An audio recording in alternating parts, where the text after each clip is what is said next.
Philippe Woerth. Bonjour. Alors, quand on demande aux Français, et plus précisément encore aux sympathisants de droite, qui incarne le mieux la droite, vous connaissez la réponse, je la livre ce matin. Sarkozy arrive en tête devant Alain Juppé. Laurent Wauquiez arrive en 5e position.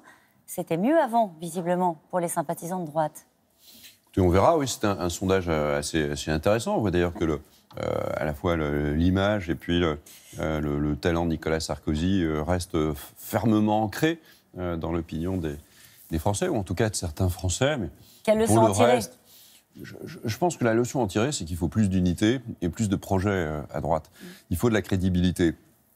On est en train de reconstruire cette crédibilité. Les Républicains sont en train de le faire. Non, mais je vous vois hésiter. Non, on est en train de le faire. Je doute. Oui, vous doutez, mais pas moi. Et je pense que on est en train. Enfin, il faut le faire doucement, il faut le faire calmement. Il faut incarner une alternative, évidemment, au gouvernement qui aujourd'hui n'est plus regardé par les Français comme il l'était l'année dernière. Et ça nécessite du temps. Ça nécessite, c'est vrai, de l'unité. Et évidemment un projet commun. Mais est-ce que Laurent Wauquiez arrive à faire l'unité de cette famille politique ? Qui peut réunir toute la droite. Mais Laurent Wauquiez, c'est le président. On est toujours en train de taper sur Laurent Wauquiez. Mais Laurent Wauquiez, c'est le président des Républicains. Vous êtes légitimiste, peu importe, quoi. Il a été élu. Oui, moi je crois à ce parti qui est une longue histoire. Et je crois qu'il a encore beaucoup de choses à dire aux Français. Mais il faut qu'on se renouvelle, il faut qu'on s'appuie sur l'expérience. Qu'est-ce qui manque à Laurent Wauquiez ? Il est important ce sondage parce que lui, il arrive en 5e position. C'est-à-dire qu'il ne fait même pas le plein dans sa famille politique après un an aux responsabilités. Il manque du temps. Il faut plus de temps pour asseoir à nouveau les Républicains comme une alternative crédible. On était totalement inaudible jusqu'à présent. Mais pour être audible, il faut quelque chose à dire. Et pour avoir quelque chose à dire, il faut reconstruire notre projet à partir de ce qui s'est dit au moment des primaires. Il n'y a pas si longtemps que cela, l'actualiser, en fonction de l'actualité. Vous avez un espace politique ? Évidemment, gigantesque. Enfin, on ne peut pas laisser M. Macron discuter avec M. Mélenchon tous les jours à Marseille en se faisant des risettes. Ça vous a choqué, cette image ? C'est pas ça la France. Oui, parce que ça m'a choqué des deux côtés. C'est quoi ? On installe un combat pour essayer de montrer qu'il n'y a aucun espace politique entre M. Macron, qui est aujourd'hui... les Français ont les yeux qui s'ouvrent aujourd'hui sur la réalité d'une politique assez superficielle et sans résultat. Et puis de l'autre, un tribun, certes talentueux, mais qui propose une explosion complète de la société et n'est même pas capable, devant le président de la République lui-même, de dire ce qu'il lui dit dans son dos ou devant les médias. C'est pas possible d'avoir deux personnes qui, à ce point-là, se mettent en scène l'une et l'autre. Les Républicains, c'est du solide. Et les Républicains ils ont vocation à couvrir de la droite traditionnelle jusqu'au centre-droit. Ça donne quoi sur les européennes, par exemple ? On a vu qu'Alain Juppé a réuni ses proches ce week-end à Bordeaux avec la volonté de se rassembler sur un choix européen. Ils ne sont pas tous mis d'accord, ils sont sortis sans ligne politique claire, mais qu'est-ce que ça veut dire sur la question des européennes ? Mais ça veut dire je crois qu'on est globalement assez en phase et d'accord sur l'ensemble de ceux qui sont dans les Républicains ou qui ont été dans les Républicains.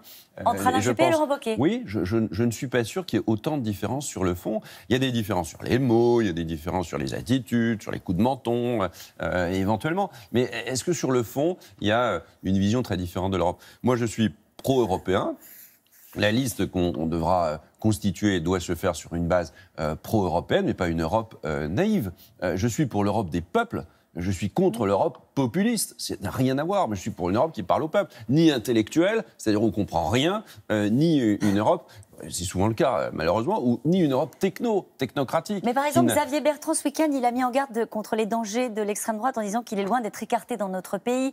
Il sous-entend qu'il y a peut-être la tentation au sein du parti Les Républicains de faire l'union des droites, droite nationale et droite républicaine. J'aime beaucoup Xavier, mais il ne faut pas pousser le bouchon trop loin non plus. Ce hochet qu'on agite pour dire « Ah, mais on voudrait faire des alliances ou je ne sais quoi avec le Front National ou le Rassemblement National ».